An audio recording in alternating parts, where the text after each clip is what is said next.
Our first look at the latest from Mahindra, the KUV100. The all-new Ford Endeavour is now launched in India. We have the full review. And it's also a comprehensive look at the new Apache RTR200 4V from TVS.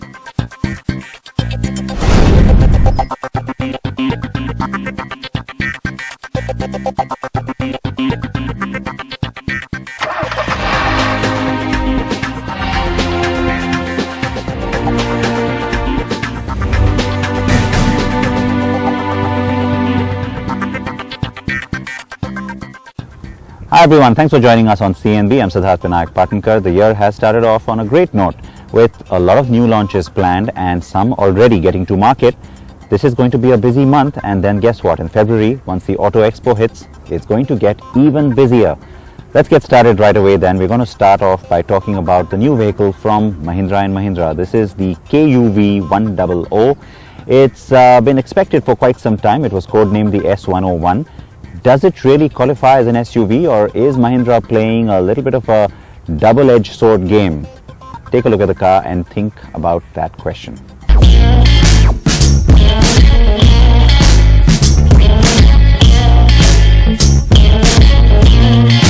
It is Mahindra's most bold move yet.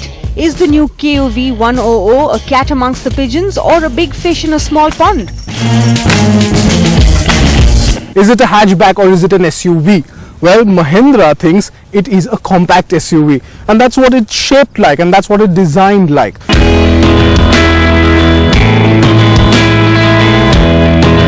So it's a bit of a cross-style car, isn't it? Mahindra's third sub-4 meter offering besides the Quanto and TUV300, the KUV100 is targeted very specifically at younger buyers, and yes, that K stands for cool. The two higher spec variants, K6 and K8, have SUV-style black plastic cladding, roof rails, a large silver skid plate at the front, and yes, these are superficial and don't have any mechanical purpose. Inside, the Mahindra KUV100 is offered with two seating configurations, a standard 5-seat layout and a unique 6-seater plan that has been achieved by using bench seats in both the front and the rear. The KUV100 is available in 7 variants. Safety options are good with ABS, EBD and an engine immobilizer as standard. Dual airbags are available as an option from the base variant and standard on the top-end K8. It comes in 2 engines, both new to Mahindra. The M Falcon G80 petrol is brand new for sure and packs in 82 bhp and 115 Nm of torque. The transmission is a 5-speed manual and the stick is placed on the dash. The gearbox is smooth and the shifts are nothing like you've ever seen in a Mahindra car. The petrol engine growls a bit and the growl also creeps into the cabin. The diesel M Falcon is also a 1.2 litre and has 77 bhp of power. The torque is generous at 190 Nm and it uses the same gearbox. The car is packed with features. It has an infotainment system with a 3.5-inch display screen, inbuilt driver information system, Bluetooth audio and hands-free call, USB, aux, steering mounted controls, 4 speakers and 2 tweeters, Mahindra BlueSense app compatibility, tilt-adjustable 3-spoke steering wheel and a height-adjustable driver's seat among others.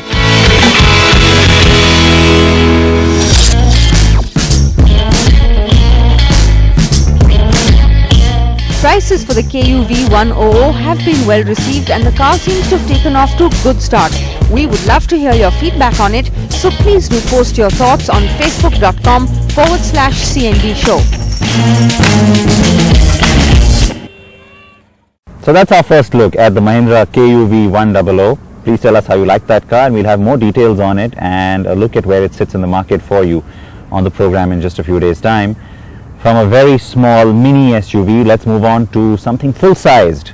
This is the Endeavour, the new generation from Ford. Now, we'd already showed you the car. The first time we drove it was in Thailand, and now we have the Indian version for you, if you will. And it is being launched in both the 2.2 and 3.2 diesel engines. and there's automatic and manual, and we've driven the cars for you.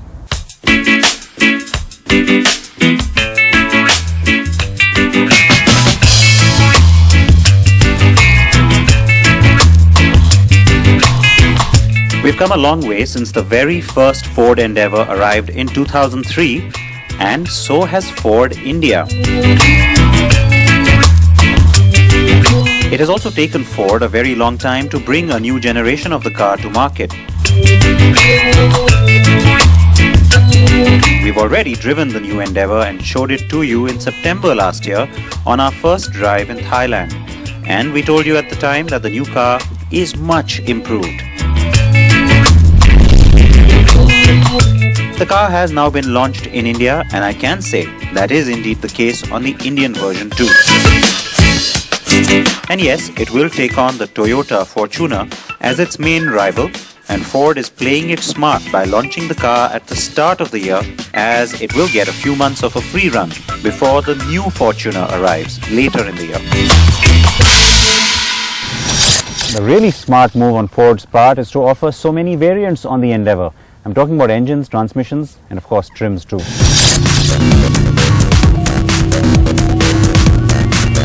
There are two engine variants on offer on the ND, the 3.2 and 2.2 litre Dura-Torque.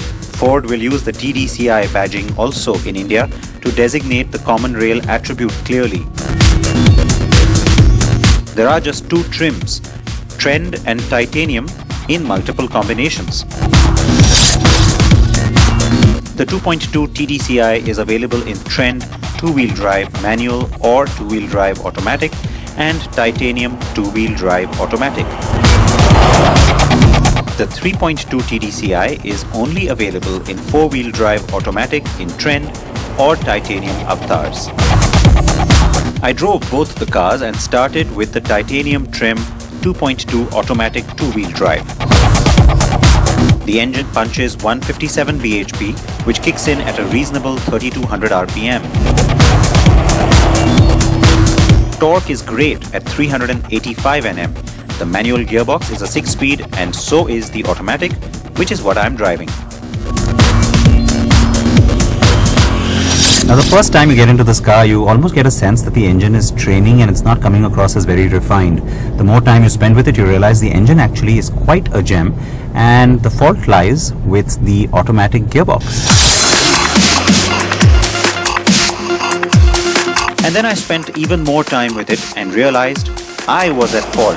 The gearbox is actually self-learning, if you will, meaning it starts to adapt to your driving style and then alters its performance to provide optimal power and torque. So either that is why it started to feel better to me, it was simply growing on me and I was adapting to it rather than the other way around. On the whole, the 2.2 is not a beast, but feels adequate. I think there are two factors here that helped it to make a good impression with me. First, the fact that the new Endeavour handles way better than the last, and the second, that I drove it before I drove the 3.2 TDCI. This car comes as close as you can get to a monocoque without being one. Roll is much lower than the predecessors, and the suspension swallows mostly anything. There is a fair amount of wheel travel, and the 225mm ground clearance serves you well, especially when you put the car off the road.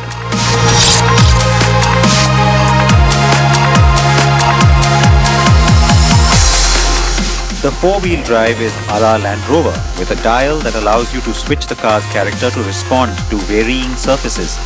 This terrain management system has rock, snow, mud, and sand modes and works easily.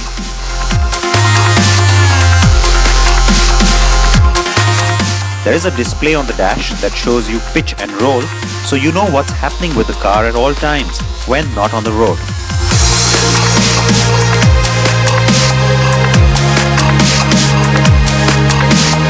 The Endeavour gets going, oblivious of its massive bulk, and I have to say that the car is so much better engineered than the last.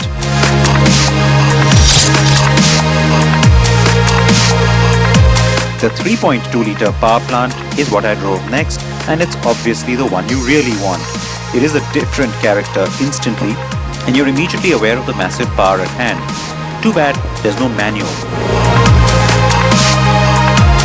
The massive 196 bhp is evident, but the truth is that it's more exciting and roars very nicely at lower RPMs.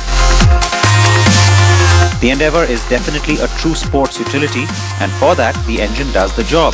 The 3.2 is only available with the automatic though, so if it is a manual that you're after, make do with the smaller engine. But it's certainly got the pickup truck proportions. It's a huge truck and it borrows heavily from that Ford F-150 pickup styling up front.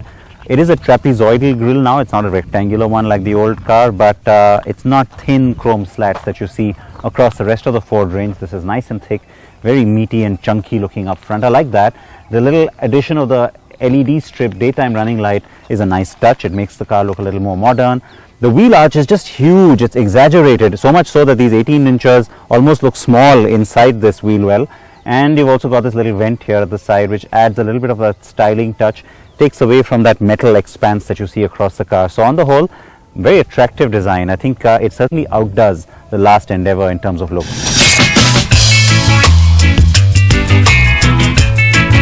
Inside, it is studded with goodies and more comfortable now. And I have to say, even the Trend variant looks pretty well loaded.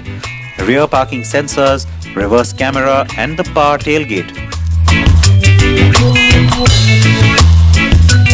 The titanium has power folding third row of seats, and even the manual seats are easy to fold and open.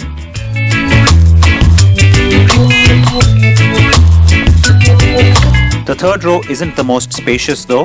However, there's lots of luggage space when you keep those seats folded. All variants have 3-row air conditioning, while the tire pressure monitoring, front parking sensors and sunroof are only on the titanium trim.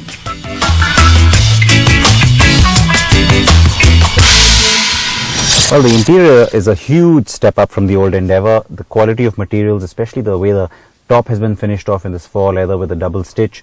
You've got the touch screen here, which is really functional and has lots of features, works really well too.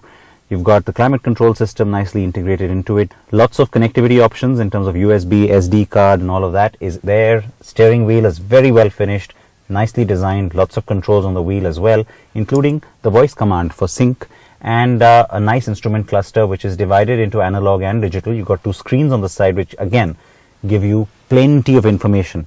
The only little grouse I have, to go with all of this fanciness, a little better plastic quality, especially in the lower part of the dash and the doors, well, it would have just helped.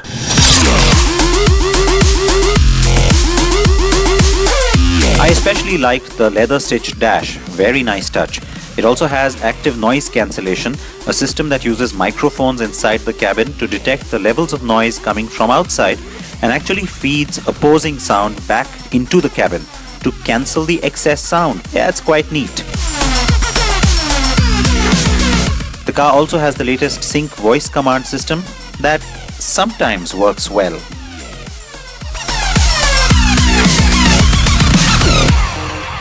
Say a command. Main menu. Main menu. Say a command. Climate. Climate.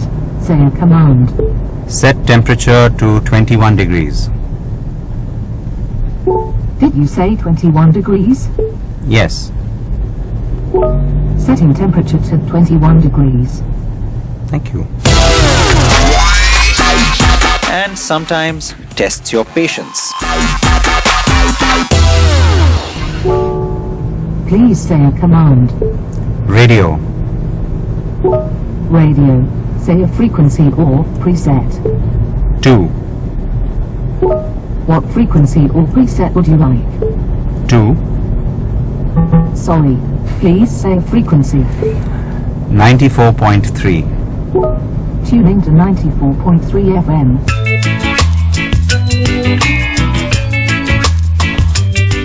But that isn't the reason you would want to buy the Endeavour anyway. It does have class-leading ride comfort, a very good equipment list, plenty of grunt and looks befitting the price tag. I would have liked Ford to be a little more aggressive with prices. For now, they stay just under the Fortuner's prices, and this also means that Toyota could go a little more premium with its pricing when the next Fortuner arrives. All in all, I think Ford has a very strong flagship now for its SUV range.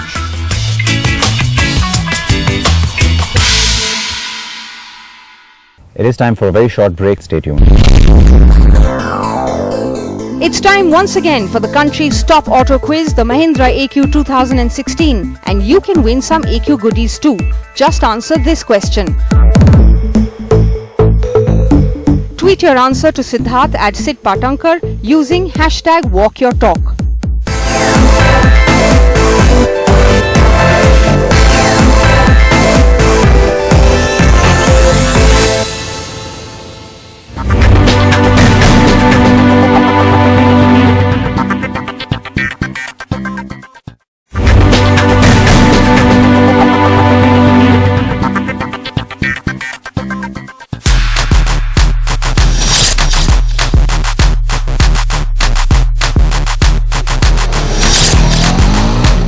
The fastest Apache yet, and we have to add, the most mean-looking yet in this TVS family of motorcycles. The Apache RTR200 4V looks to give racing enthusiasts a true performance feel without burning a hole in their pocket. Another reason why this bike is such a big deal is that TVS will look to build on this motorcycle and offer future high-performance products from the Apache family, parallel to the launch of the jointly developed BMW bike starting with G310R. The Apache RTR200 is visually aggressive to look at. The Street Fighter looks enhanced with the devilish daytime running lamps and a hot matte finish on the body.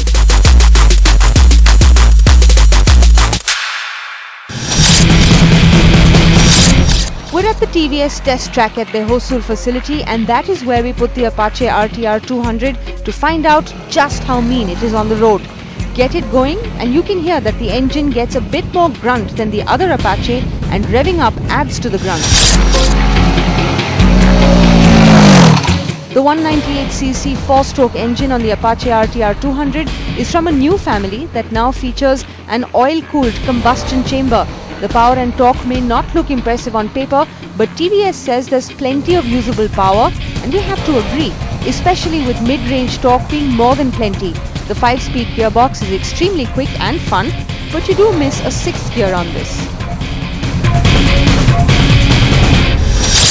The Apache RTR200 comes with race-tuned rear monoshocks and front telescopic forks that allow for comfortable riding. The Pirelli tires, which come as an option, add to the confidence, especially while high-speed cornering. Braking has been a sore point for TVS bikes in the past, but the Apache RTR200 does better in that department, with front and rear discs showing enough bite. Here's the real good news. A dual-channel ABS variant will hit the markets by March, and that could be worth waiting for. The Apache RTR200 gets all-digital speedometer packed beyond the usual, including service reminders, gear shift indicator, low battery indicator, lap timer, and top speed readout. With aggressive ex-showroom pricing starting at 88,990 rupees for the base carbureted variant with TVS Remora tires, the TVS Apache RTR200 4V is sure an attractive buy. But if you're not in a hurry, we suggest you wait for the ABS variant and combine it with the EFI model, and you will have a great performance package in this Apache.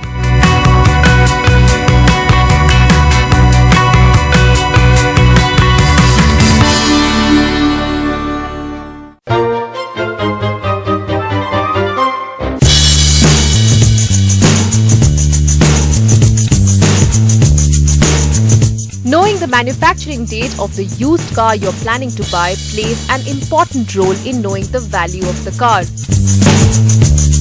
Sellers sometimes mislead potential buyers by quoting a different manufacturing date to get a higher price. Here's how you can check the manufacturing date of the car yourself. Look for the car's vehicle identification number. Automakers use this number that helps decode and reveal the month and year of production. Each car has a unique VIN that is usually stamped somewhere within the engine bay or around the passenger compartment.